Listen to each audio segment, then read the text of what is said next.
directors to order. Monday, the 27th of November. We'll call the order and determine the quorum. I will call the roll. Ruth? Aye. Alan? Present, I'm sorry. Oh, you Aye, have present. I have everything. you have everything. Okay. Alan? I'm here and I've got everything now that I've got this working.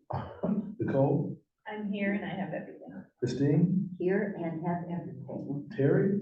Here and have everything. And, Here and have everything. all right, very good. You see in front of you the consent agenda. Do I have a motion to accept the consent agenda? I move to approve. Have a second? I'll second. Move and second that we accept the consent agenda. Any questions? If not, all in favor? Aye. I'll call the roll. I forgot about that. Ruth? Aye. Alan? Aye. Nicole? Aye. Christine? Aye. Terry? Aye. And Aye. I vote aye. All right, director's report. Sure. Give us So good news. it's always good news around here. We had Explore a Story this month, which is our early literacy event that we have annually. It was around the story, the book I Am You by Ruffalo Mola.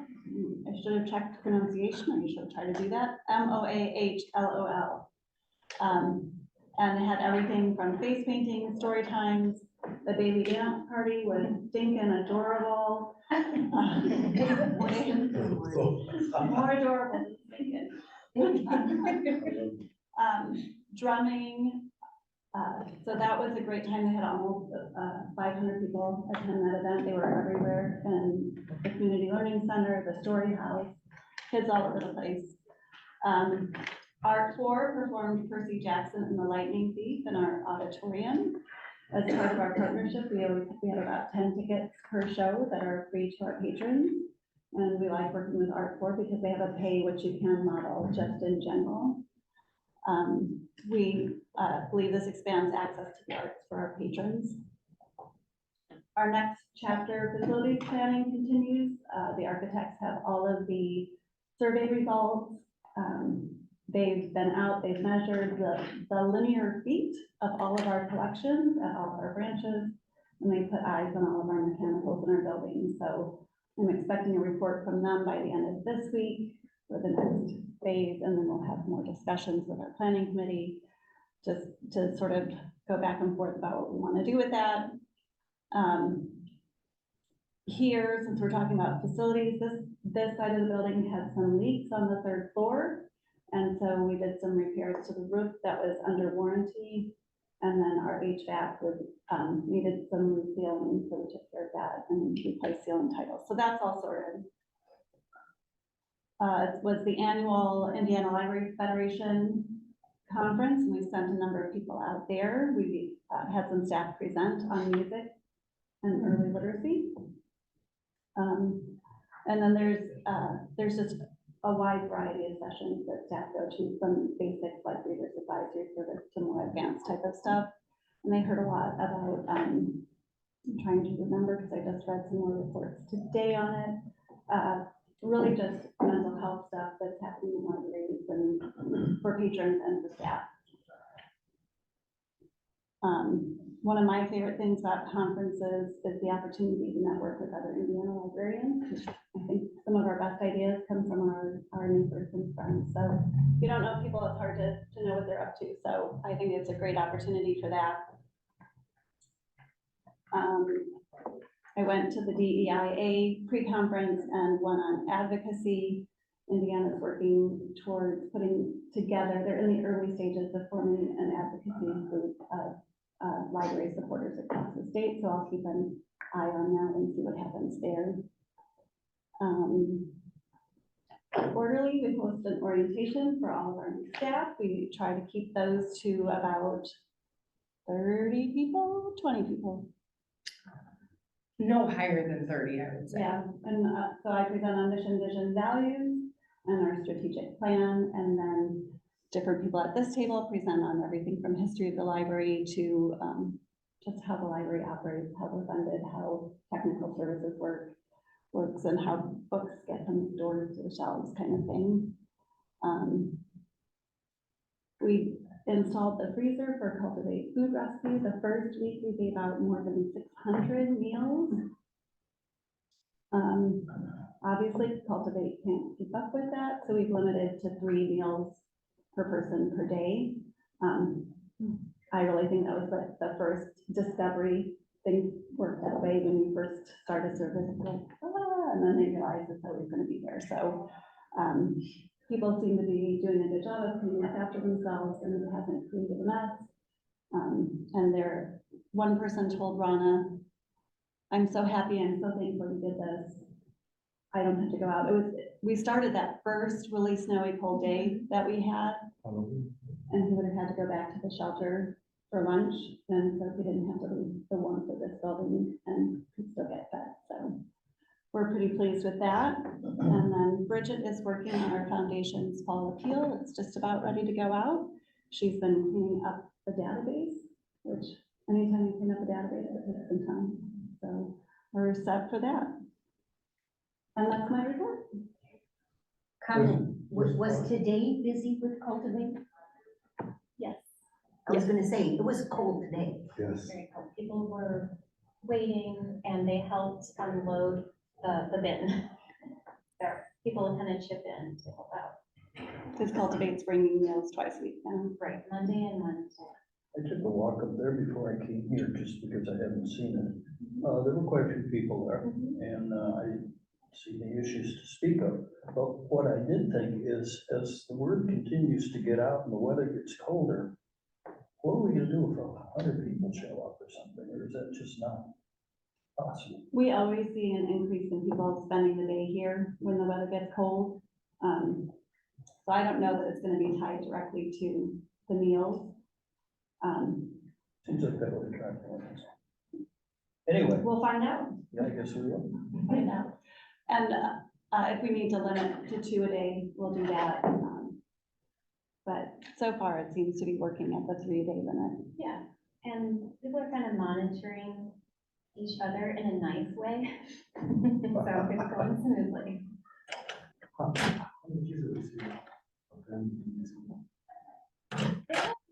Sorry. No, Rana would know more than I would anyway. There have been a few kids with parents or with caregivers, but not so many kids on their own, a few teenagers. Yeah. But it is next to the vending machine, so sometimes the teenagers would rather have a Snickers or M&Ms or Of course, something that's healthy. yeah. Question for you, in your meetings at the state level, what is the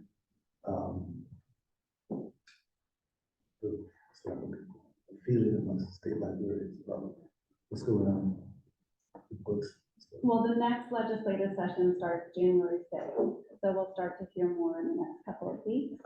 What I'm reading so far is not about that.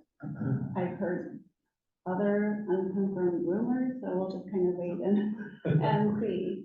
But I think what I'm hearing about is read before 4th grade reading test, which they're already doing reading tests. They're talking about absenteeism in schools. They're saying no real new legislation, but I think they would say that. So time will tell, but I will stay on top of that and keep you all informed as well. All righty, any other questions? If not, entertain a motion to accept the director's report. So, have a second. Come on, guys. Call the roll. Ann? Aye. Terry? Aye. Christine? Aye. Nicole? Aye. Alan? Aye. Ruth? Aye. And I vote aye. You do this to keep us awake, right? Of course. I followed Christine's example. When she voted. Yes, ma'am. Mr. President. Yes, ma'am. I just want to make sure the people in the back are hearing, because we're having kind of lower voices, so can you all hear what's going on up here? We'll try to project better. All I'll right, do my best, yes. Okay. Patron engagement report, Stephanie. Yes, so we continue to see an increase in our door counts over last year. If you look at that third page, that's really across all of our locations, with the exception maybe of Lakeville, which is just holding steady. Our digital circulation, particularly with Overdrive, continues to increase. And interestingly, DVDs are up from last year. So I don't think that format's going away anytime soon. They circulate higher at some of our branches than they do at others. I don't know if you've noticed, but the cost of streaming services has increased. Yes. So I think that might be part of the reason for an increase in DVD circulation. And then, CD audio continues to just be sort of a blip. So I don't know how long we'll maintain CD audiobooks, probably for at least a few more years here. People do still use them, but that's clearly a format on the decline. And those cars don't have CD players anymore. Most new cars don't have CD players, but there are lots of people who are driving cars that still do have CD players. Which might be. If you have Bluetooth capability, it's safer to use an app like Overdrive or Hoopla than to swap out your CDs in the middle. But I know I can't get my mom switched over, so she'll continue to swap out her CDs. I think it took about 10 years to get rid of the audio cassettes. Every Mhm. month there was one or two, it was like they were fighting them under desks. And then I gave you the latest issue of the Unfold, and you can see our slate of winter activities, which is very broad, varied, and busy. So it's gonna be a great couple of months, even and in spite of the cold. Thank you. It's not a question exactly about engagement, but how is business at the cafe doing? Because I just know so many people that love it. Are people using it? I see people down there all the time. Anjanette sees the numbers more than I do. Yeah, I think that it's, been consistently and up, as we start tracking it a little bit more. I think that there's always been people that, especially on Saturdays, if you come in on a Saturday, the cafe is not open. And I think we get that a lot. So, that means that people do love the cafe. I think that I've seen that a lot. This is You a see staff, it's a staff thing, right? Right now. Right now it is. I mean, figuring out how to, staff, consistently, on a weekend, not sure who's here, who's not here. We've had conversations about, you know, if someone's having an event, maybe having it open, but how do we still pay for that? And so, figuring that part out. And I will say Alex does a great job of coming up with new drink options. She's always got something creative going on down there. Anything else? We have the picture equipment, the treasury report, the same thing, right? All right, for the financial report, Anjanette? So you have the normal to the fund report and the expenditures. Just a few notes of what's going on in the department. We are still going through the Crew Lawton, Orbis, audit. We are not complete for the component unit. We have a meeting with them on Wednesday and hopefully are nearing the end. Can I just pause you right there? One of the big questions is on digital. They seem to, did the purchase of digital books, ebooks, seems to be really complicated for them because the pricing models are just all over the place, right? So some books you buy for 12 months, some you buy for 24 months, some you buy for a certain amount of checkouts, and some we do cost per cert. So they're struggling with that one a little bit. They asked for 800 pages of, Oh, yeah. there's gonna be 800 pages of documentation. So that's what they're trying to work through right now is, it's not really, all the invoices for our digital, for our ebooks. It's a lot of, it can be a lot of pages, so they're trying to work, it's not that we have a problem, it's the understanding of what is the work that libraries do that is different from other industries. That is sort of the sticking point right now. They're also struggling a little bit with figuring out, so the collection, when you do books, in your capital assets, they basically take an average, right? Over a 5-year period, one number drops off, the next number drops comes forward, and they're struggling a little bit with that. So we're actually, the meeting that I have is gonna be with our capital assets folks, that he stands by his numbers. And I reached out to him, so we're gonna meet with him and the auditor, so that he can explain any adjustments that he made within our capital assets. If you remember, we did redid the capital assets, at the beginning of the year, just because we wanted to make sure we had the numbers, where Stephanie and I were both comfortable with them. We are very comfortable with them. And so I think that with the digital piece and the books, we'll be fine. And the State Board of Accounts used to always do the audits, and they're contracting that work out. So we're seeing auditors who've never audited a governmental unit before. That was my question. So this, I'm glad Ray is doing this on behalf of the State Board of Accounts. Yes. And I know they used to come in and Yeah, and really, this is the component unit. So this is the audit because we are part of the county. And so this is different than. But we're not the part other. of the county, so just to Correct, we're a clarify. component unit. Mhm. So this is a change in the last couple of years where at a certain, I think it's population level, units where the county council has certain fiscal authority were considered a component unit. So they have authority over our bonds. So now we get audited when the county gets audited.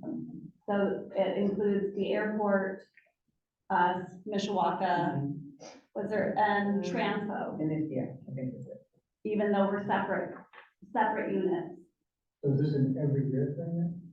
We're TBD, Yeah, we're we're not sure. figuring it out, they're figuring it out. Okay, all right, So we got our first audit, that was Clean. just us, right. that was a clean audit. Perfect. And now this is us being audited as a component unit of St. Joseph County. So I think the state has some work to do to figure out what all this, a more efficient way to be doing this, Sure. these audits. Sorry, I interrupted. Oh, no, you explained it better than I could. But still trying to figure all that out. So that's where we are with that audit. Internally, the departmental budgets are, complete, meaning that, we're out to our agency heads for review. There's some other tweaking that I need to do. We should be fine, to make those, but we have completed our, working budget, internally. And we will be closing down the purchase order system on November 30th. That's just so we can make any tweaks and changes internally, be able to just kind of let the book settle, so that when we do encumbrances and all that other stuff that will come to the board, we have a stable set of numbers to work with. So November 30th, everyone shall have their purchase orders and, be relaxed for December, except for my team. Except for your team, yeah. Except for my team, so we have work to do, within the purchase order system, but, I think that, we've moved forward really well this year, with the changes that we made. We have a few tweaks that we want to make, but I think that, we're getting a clearer picture, of the budget and where it needs to be. I don't think we'll have a lot of transfers at the end of the year. You'll see a couple of, line items, on the expenditure report that are slightly over budget, but that's because we're still massaging it and figuring out where things need to go. I don't think it'll be, that impact next year. I think we've got a pretty good handle on where we are with the budget. We did get a notification of ordinance 13823, posted by the St. Joe County, Council. If you're not aware, there is a property tax relief, ordinance that has gone out, from the county council, that impacts those 55 years, that have a house, has lived in their homes for, over 10 years, with a 2%, not sure how to say it, but It caps your There assessed you go. value increase to 2%. so that just came out on November 14th. I've gotten notification of this, ordinance. There will be some public meetings, here in the library and at the city council, building, to get more information of that, and what the impact will be on the library and the library's budget. So I know just really what's in the ordinance at this point. That'll be the first of January. Our fiscal year is January 1st to December 31st. Yes, and this ordinance goes into effect on January 1st. Next year. So in, 2024, so if anyone that is signing up for, it would take place in January. So it will reduce our income, Yeah. but it will, we don't expect the impact to be huge. I don't expect it to be. It just all depends on how many people sign up for the program How many people know about it? or don't know about it. Or don't know about it, correct. Okay, Organizational, our share draft is 3.6 million, investments, 5.35% yield is holding the same as it's been, and we're about 23 million. Unless there's any other questions. any questions for Anjanette? Okay, if not, I'll entertain a motion to accept both the pension engagement report and the financial report. So moved. Second? It's been moved to second that we accept the pension engagement report and the financial report. I will call the roll. I will start with Bruce. Aye. I'll skip around. I'll go with Christine next. Hi. Terry? I'm asleep. Yes. And Aye. Alan? Aye. And Nicole, you're not this last, but that's all right. I'm sorry. I vote aye. Okay, unfinished business. We don't have any. No. I'm done. Okay. New business, wages and salaries for next year. So, Anjanette and. Here. Okay, Kara, yes, sir. Let's go. All right, so, oh, it's up there, I was looking over there, I didn't see it. Is it? Okay. I've got the clicker. I gotta figure out how to use the clicker. That's not working. I'll just signal to you. You're my clicker. Okay, so, so those of you who were here last year may remember, that we did a large-scale compensation analysis last year, for this year's wages. And that the ranges hadn't been adjusted since 2017. There hadn't been a big study done for probably 10 years prior, 2013. It's been 10 years this year. So we used that data to adjust the ranges and get closer to where we wanted to be. For all of these reasons, create equitable and sustainable compensation, adjust the rates to provide a living wage, which will have to be continually looked at, increase recruitment and retention, and decrease employee turnover. Let's move on to the budget. So 2024 budget, like I kind of said in my financial report, we have been diligently continuing to look at the budget, making sure that we are in alignment with where we need to be. A few months ago, you all approved the budget, and we wanted to ensure that we had enough budget for any additional people, any additional wages, merit, anything else that we needed to do, and just for those unknowns. So we don't want to have the budget so tight that something happens that we need to go outside of what we project. So we approved, budgeted for 10.59 million overall in the budget. But we're projecting right now with the wage increases, in additional people that we may potentially need, that the projected cost for gross wages would be 8.76 million. That gives us a good cushion for any unknowns. We don't know what the unknowns are, that's why they are unknown. But we want to make sure we have that cushion in there. So we have enough to make this step 2 of the proposed budget that we started last year, to be able to increase ourselves where we feel competitive and be able to do all the things that they're talking about. So, last year, like we said, was kind of phase 1 of getting us to where we need to be. And then this year for phase 2, it would increase the ranges an average of 4% and move the majority of the staff from the second quartile range, which is where most of the staff landed last year, into midpoint, adjusting for seniority, qualifications, The reason that we chose midpoint is that we currently use the National Position Evaluation Plan to rank our positions and decide where everybody should fall. And the way that that plan works is that the midpoint should represent a competitive pay for those positions. So that's why that's the ultimate goal, is get where we're competitive, because I'll tell you, even last year, or this year, when we increased all of our wages, I've never had so many candidates pull their offers as they have this year, or counter offer. It's been unreal. When I actually counted it up, it was 55 people rejected our offers this year, even with raising our wages the way that they were.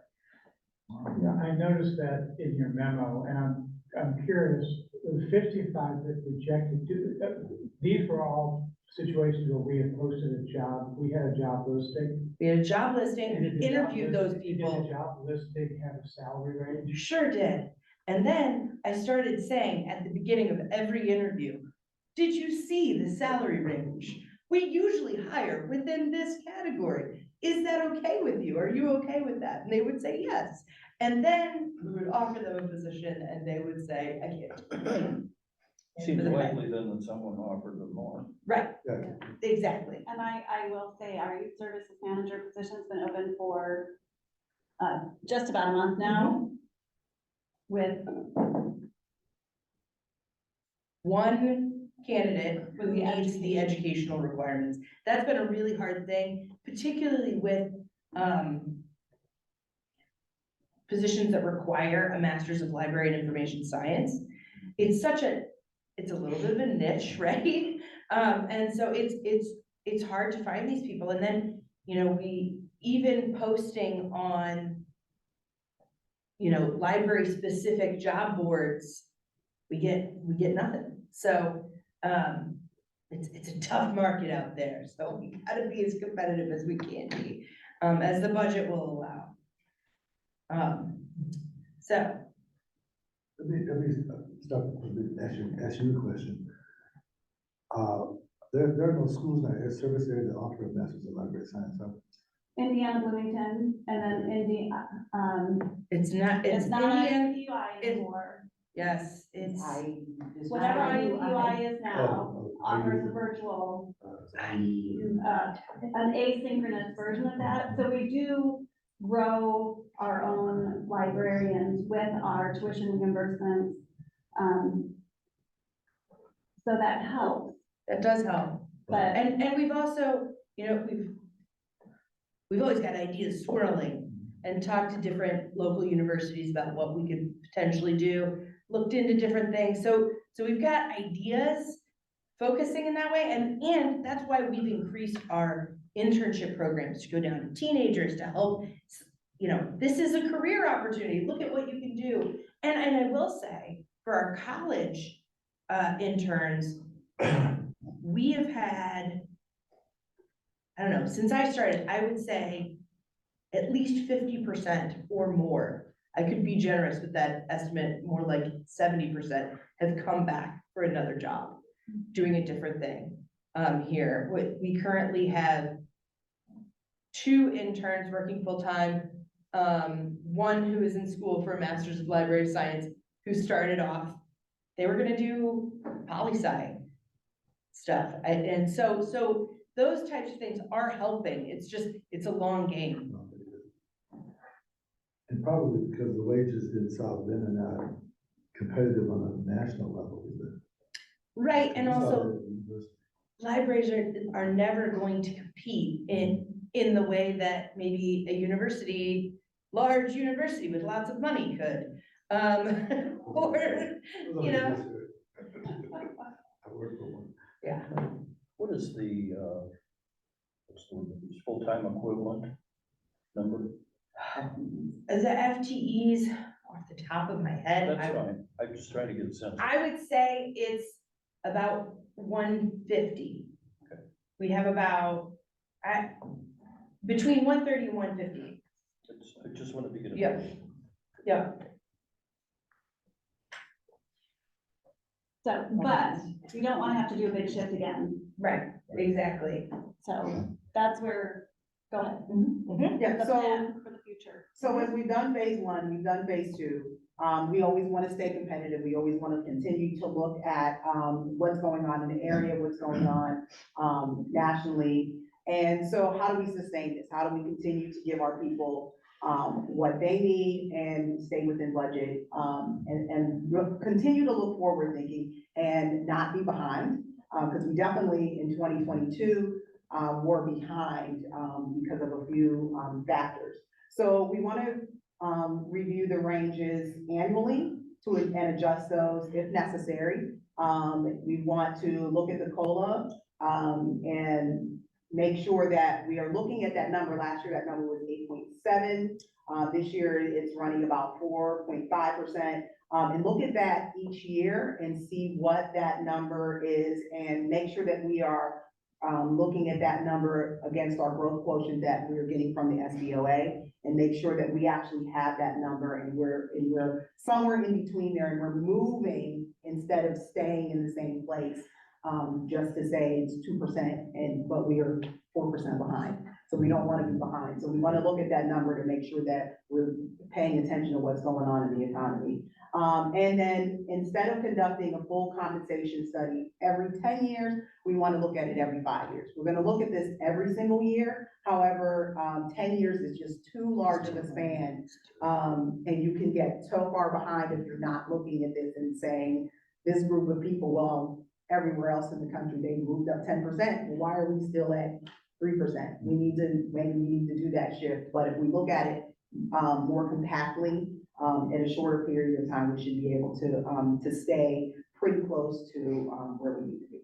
Let me ask a question. When you interview somebody, does health insurance come up as an issue in terms of cost? No, never. It's just salary. It's just salary. I think, do you mean like, they say, oh, I can't afford your insurance? No, we don't hear that. Our insurance, even the monthly premiums are very reasonable, even though the plan is a very rich plan. So I don't hear much about, oh, I can't afford that insurance. It's much more about, I could make more elsewhere. So what's the average library salary outside of our area? I mean, are we the top middle or? No, we're at the At the bottom. bottom. Yeah. We got a long way to go. We looked at This that will get us also. there. So get us- This will get us there, and then the move to midpoint will make us competitive. Yeah. So we think this puts us in a really good position to recruit and retain. Yeah. So what's the average salary of a staff person? Is there? Here? There's I such a saw wide, that. I saw that. Yeah, I mean, is there? so one of the things they look to, the state library collects this data every year in the annual report. So one of the things as part of the compensation study was for Kara pulled all of those spreadsheets from libraries around the state. And she did those averages for the top 20. I looked at the top 20, but really focused on the top, probably 7, because we're in the top five, I think, as far as size. I think we're 6. Size. I think we're number So I looked at, six. a couple below us that far down. So if I was coming for a job with a master's in library science, what kind of salary would I expect? Entry Like, level, what job- no What do you want to experience. be? If you level no experience out of college, other than a master's degree. Hold on, let me just, about 23, as of right now, today. Annualize it, please. Okay, give me a second here. Looking for a job. I feel- 28. It's about 48,000. Yeah. About 48,000. It's a master's degree. Entry level, And no experience. no experience. I'm not going back to school.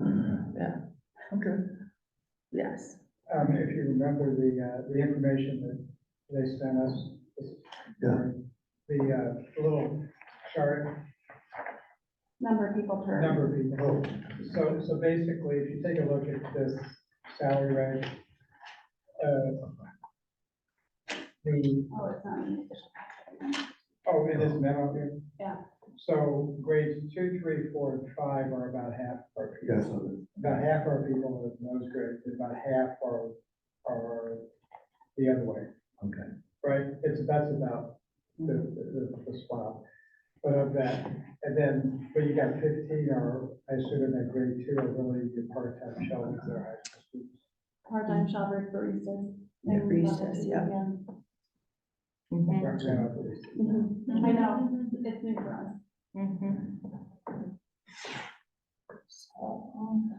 So what do you need from us? Oh, you. Yeah, one more piece of this.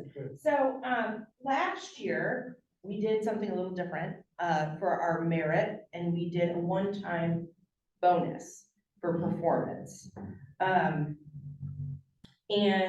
in the years prior, actual increases were determined by, your performance. And one thing that we had a hard time with was, one, we didn't feel like there was a lot of equity in that. It also, people who were at the higher end of their range, so they'd been here longer, they would get a less percentage-wise than somebody who was brand new and at the beginning of their range, even though they got the same rating, which I didn't think was ideal. It also, it really meant that the people at the top were getting the highest increases, percentage speaking. And it's also cumulative, so you have a really good year this year, you're still getting more next year, because you had that really good year, a few years ago. So, and the same going the other way. You have a bad year, you pay for it forever. With a bonus, it's equitable. Everybody is, eligible for the same bonus regardless of what, position you're in. And it's also paid with this year's money, which makes it a lot easier to say, all right, we know where we are in the budget. We don't have to project it out. We can just say, all right, we know where we are. We've got the money for this. We'd like to do a performance pay. So that is also in your memo. The total amount being $143,980 estimated based on where we are with the performance ratings. So that is, So that's in addition to the 4% overall. yes, that would be for this year's performance. So that would be paid this year. And then the rest of the proposal is for next year's wages. So this will come And up again- by December 31st. Yes, Yes, and again, we have enough in the budget for yes. I wonder why. that. Yeah, we have enough in the budget. That's my question. That's, But I gotta say, you guys covered it so well, I wasn't gonna ask that question. Oh, thanks. Okay, so here's, I think you probably covered it, salary compression. This resolve work. Yeah. It's adjustments, there's percentage in there for years of service. Yes, Yeah. yes. So I have a question, because I'm always really nervous about performance evaluations and how subjective they may be. And Yep. if you have one director who scores really high and another director who scores really low, how does that wash out? Totally. So, that is always a concern, and you'll never be able to completely get rid of some subjectivity, but, the way that we approach our performance evaluations, and it's unique and it takes a lot of my time, but I read every single performance review and I go through them all with the folks at this table to go through their people's reviews. And the purpose of that is I can say to a manager, look, I know you think this person is this level, but I'm looking at the whole system. And they're not. Or Or what do you base that I base that on looking at who are the managers that are more likely to give everybody the highest rating, right? So if I get a manager that comes to me and says, every single one of my people are at this level, well, that cannot be true. Because there's variances in what people do. And so the way that we look at it is we ask questions, we ask for more examples, we talk about what each of these levels means. And so if somebody is a distinguished, for example, that means that not only are they doing an absolutely outstanding job, but they're performing at the highest that position can be, and they're creating a new standard for their peers. They're becoming a leader because they're doing so well. And so when we go through and we read it, we say, all right, this reads like they're doing their job and they're doing it well. If you want to show us that they are at this level, this is something that would do that. And we're not saying that they're not at that level, but you need something to back it up. You need examples of that. And so we send them back, they send it back, we go back and forth for everyone. So, I mean, there's no way to make it completely. And it works the other way too. Sometimes they lift numbers up. Yes, but often I'll say, you know, this person did this thing and this thing and this thing. I know they're really killing it. Have you considered? If you could justify it, we would support it, you know? Okay, thank you. Yep. It's the hardest thing there is for HR.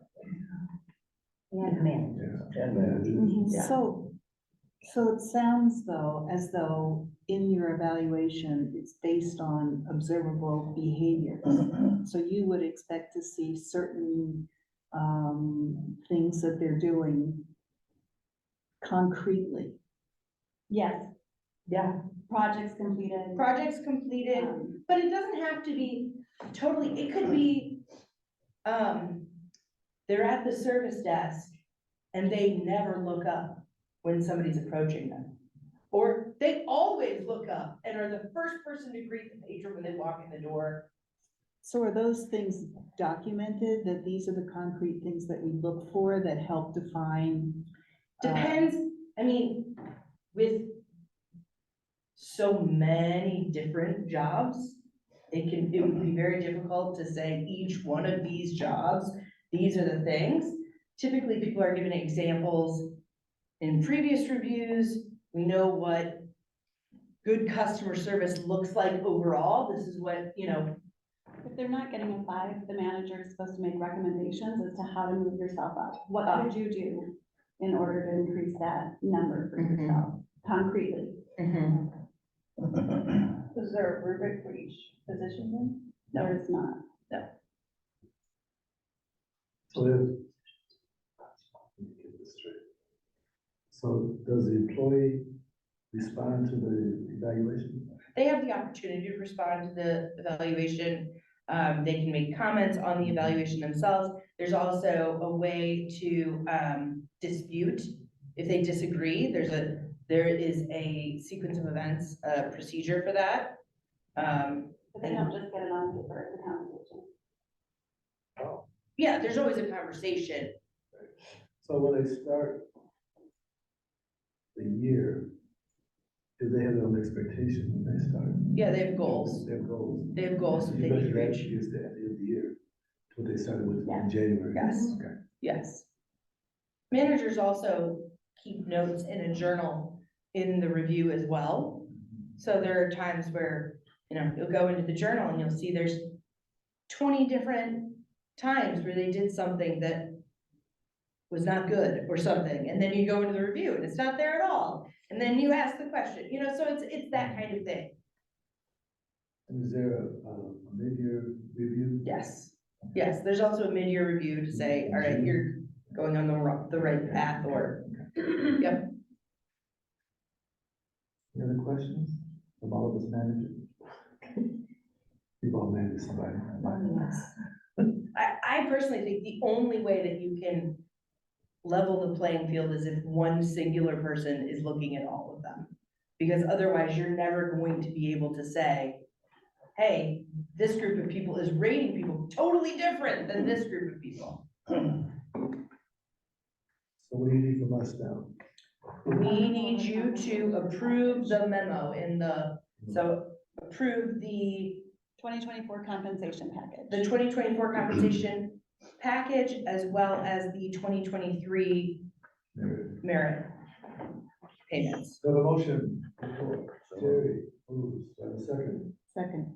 and seconds. Is there any questions left on the floor?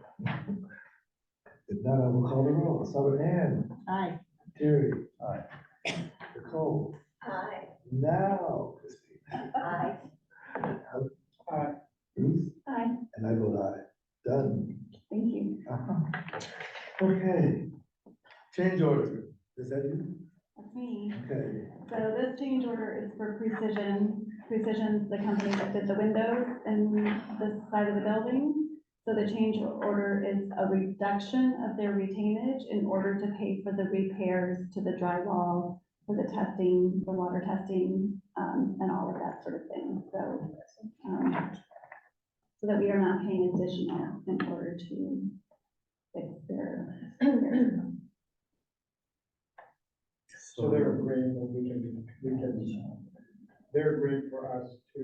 to pay those To contractors. decrease about, I move we accept this change order. I'll second that. I didn't think there would be a. I know, it was like, I saw the parentheses in the mind. Yes. I assume that's what that meant. Yeah. It's been moved and seconded that we approve the bully land use change order. Do I have any questions left? If not, I will go to the vice president. Please. Aye. Alan, Nicole, Aye. Christine, Aye. Terry, and Aye. I vote aye. All right, done. All right, any other business before us? Ann? I just wanted to say that I had the opportunity to go to the North Liberty branch to observe a program. And it was so fantastic. I was so happy that I went and saw that, and I felt like I don't know, I know we're up here looking at things, but to actually see things happen on the ground. It was, so Jenny Bell is the, manager there, and she gave a presentation on how to make trifle. And then they actually had a chance to eat it. So she had this whole presentation, like a PowerPoint, and she talked about how you do that. And the patrons loved it. At the end, they said, "Oh, we should do this more often." And Jenny said, "Yeah, I'm thinking we could do this once a year." No, I mean like once a month. But it was just really great to see. So if you get a chance, I'm gonna be sure to look through and see what activities there are. I highly recommend it. Not that we're there to, it was great. And they did a community cookbook too, so people Oh, can yeah, submit recipes. yes, and yes, it's delightful. Yeah, I'd like to make a pitch for Lakeville. I don't live there anymore, but I did for a long time. And they have an annual Christmas event, cookies and kids and Santa Claus. And for a lot of reasons, I guess, I get recruited to be the photographer. So I'll be Oh, I thought you were taking gonna pictures. be the Santa. Well, there's a guy in the Lions Club that loves to do that, and he can have it. I only want so many kids sitting in my lap, you know? So I'm the picture taker, and if you want your picture with Santa, come on down, look for the old fat guy, and I don't mean me, I mean Santa. And I have to talk about the Day of the Dead. That the library had a wonderful, a friend of it. Done, we had 6 of them done in the city. And like, this branch had one, it's really, I did a very good job, did a very nice job. And, did a very good turnout for the program, it was good. So is this the Lakeville Holiday Open House, Saturday, December 9th at 10 a.m.? That's it, yeah, I should say all that, I think. I just want to see, you gave the information, I want to see if it was actually here. And it is. I made it up. Phew. The other business before we go on to, Scott? Not. So for news and Scott, we ready for you? information, we have Scott Sandberg to talk about his small business series that has been very welcome. successful lately. Thanks, Stephanie. Thanks. It's a real pleasure to speak with you all tonight. In October of 2022, or 2023, I'm sorry, we had Alan Steele, who was the Northern Indiana Small Business Development Center head at IUSB, come and speak. He gave a series of workshops, he and his cohorts, on how to start a business, legal basics for businesses, small business owners. And it was such a great success.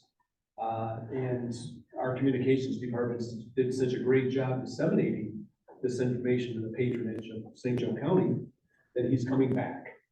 So the new pamphlet that we have out for the winter highlights Alan and his cohorts in January through February. So he's going to be having launch your own business and legal basics for small businesses and finding funds for your businesses. He'll actually give you a plug me or so. Tim or so. But we've had great success with our business series. We had a really great turnout for women entrepreneurs that we had in May. And so that was very well attended. So that was female entrepreneurs in the area who came and told their stories, their challenges, and their successes in forming a business in this area.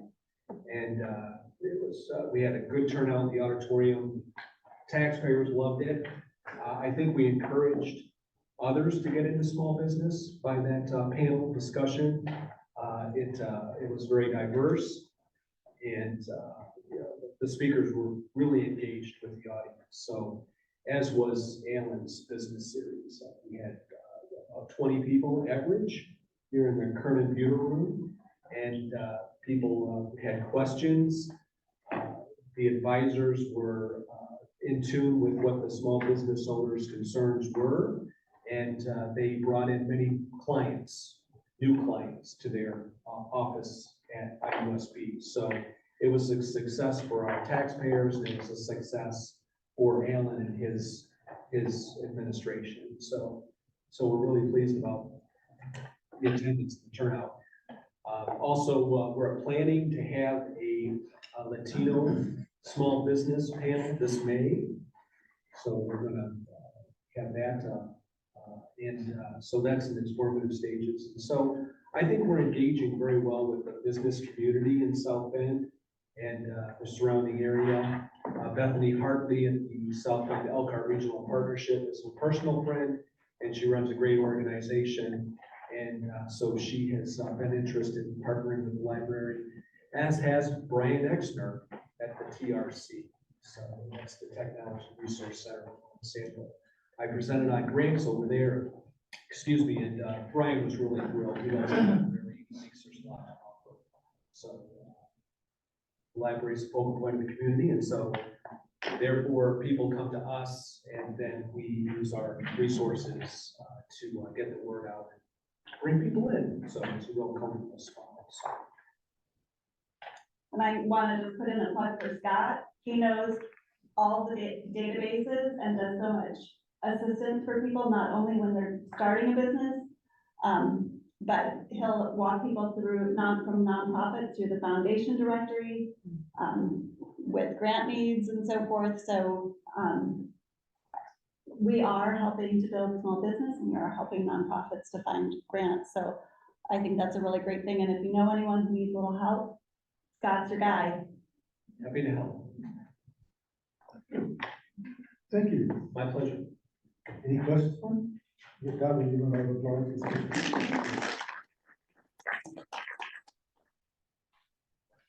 I did want to add one more thing too. I know typically to a constitutional private with kids, have they been successful?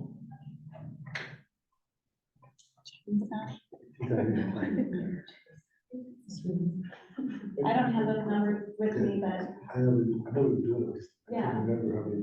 They were. well, and they've been happening not only here, the symphony has had people, I think, at Francis, Okay. at Center, so we do a lot of work with the symphony in the ones that I stopped in at have been well attended, so. And I'll check with the office. Okay. Ah, So I think we have, this is a time for hearing the visitors. Do we have any visitors? We do. Okay. Michelle Gloss. Michelle, would you come? Let me see. Huh? Can you speak from there? I can, Okay, yeah, I okay, can we project. hear you. So, Michelle Gloss, 759 Portage Avenue, South End, 46616, and I am here just to, once again, thank you to the board for keeping the public in our public library. We want to make sure that you guys are always aware that there are such a large number of folks here in the community that support you and what you're doing, and we're so grateful that that you do support everybody in the community. It was great to hear about you know, the wage study that was done, and that you're you're looking to take care of your you know, the folks that work here, to bring in our, you know, to take care of our library patrons. And I'll just have one little word about performance evaluations. I've always been anti-performance evaluation because as the supervisor, I want my staff who come in and deliver every single day, right? They don't need to be superstars. They just need to deliver every single day, right? You're keeping the lights on, you're doing the business. I want them to get their full raises. And that's why I always wanted to rate them very highly, because then it just becomes a matter of you're taking away money, right? That it makes it look like, you know, I'm lowering the performance evaluation because I don't think that you deserve a full, you know, your 4% or whatever. It's really, I don't know, if you have one-on-ones with your staff, you're coaching them like every week. You know, what do you need to do better? What are my expectations? If they're not delivering, you put them on a performance plan. They don't pass the performance plan, then you move them out. So it's not, you know, that performance evaluation, that like end of the year thing is not, it's not based, I would not look at it as like a merit increase. It's a retention bonus, right? That's really what it is. And that's why managers fight really hard a lot of times for, you know, for that max score. So anyway, thank you. Thank you. That was it? Okay. Thank you. Any other business, folks? You had a good Thanksgiving, I hope? Yes. The next meeting will be Monday, December the 18th at 4:15 in this room. If there's no other business, I will entertain a motion for dismissal. So move. Second, have a secretary. Second. Terry wants to go. I'll call the roll. Ann? Aye. Terry? Aye. Christine? Aye. Nicole? Aye. Alan? Ruth? Aye. And I vote aye. Meeting is adjourned.